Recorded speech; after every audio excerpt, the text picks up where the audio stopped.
le silence de Dieu n'est pas synonyme à son absence.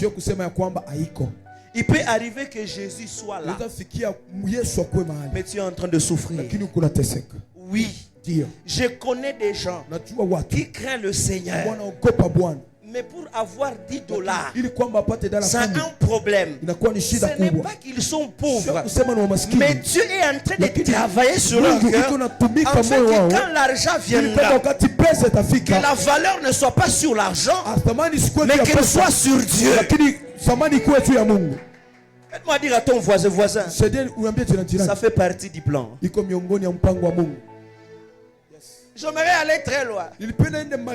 Jésus, écoute-moi. Peu importe combien le Père t'aime, il ne te fera pas descendre de la croix. Ça fait partie de son plan.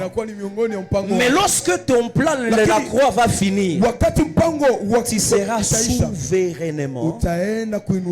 Écoutez, si le Père délivre Jésus à la croix, alors il ne l'aime pas vraiment, parce qu'il l'a privé d'un trône de gloire. Mais si Dieu l'aime, il doit le laisser là-bas.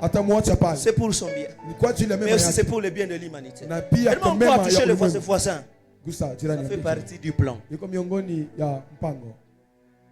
Je continue.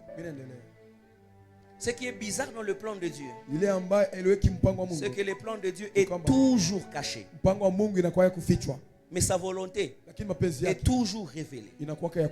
Un prophète peut te dire, je vois que tu seras un grand homme de Dieu.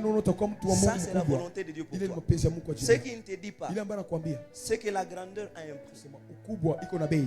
Tu dois supporter la souffrance. Des moments de jeûne et de prière sans manger. Des moments de nuit blanche où tu es en train de lire ta Bible. Des moments même d'humiliation. Ça, c'est le plan. Ça fait partie du processus. Est-ce que je peux te dire une chose? Dieu n'envoie pas à la guerre des bébés. Il envoie des personnes bien formées. Tu veux que Dieu te donne des responsabilités? Accepte de passer par son plan. Lazare, cette maladie n'est pas venue au hasard. Elle a été provoquée. Si cette maladie est pour la gloire de Jésus, disons qui l'a provoqué. Je mets parenthèse, je passe. Et la Bible dit Jésus reste là.